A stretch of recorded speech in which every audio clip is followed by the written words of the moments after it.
A guy and a girl meets for the first time in college.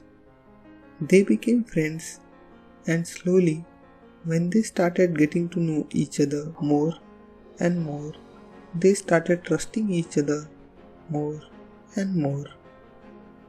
And as you can guess, they fell in love with each other. I want you to take note of this.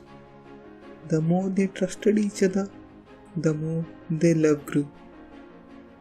This is the force between the charges. More the magnitude of two charges, more will be the force between the charge. Just like more the trust, more is the love. Force is directly proportional to the charge Q1 and Q2, where Q1 and Q2 are magnitude of two charges. Let's get back to our story again. Everything was fine until the last day of college, when the guy got job in one city and the girl got job in another city. The distance between them grew. They promised they would do anything to maintain the relationship. But as destined, their relationship wouldn't last long. Again, take a note.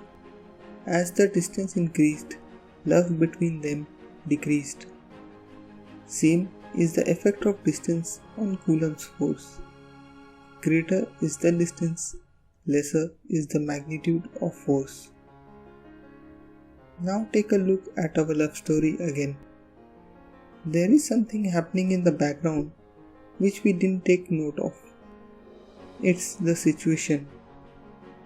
It's the situation which either directly or indirectly plays a big role in any story.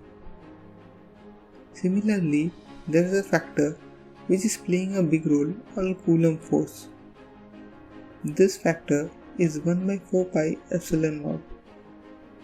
Finally, we can write force equals to 1 by 4 pi epsilon naught Q1 Q2 by R square. Remember it as love equals to situation multiplied by trust and divided by distance. This is the simple story to help you remember Coulomb's force.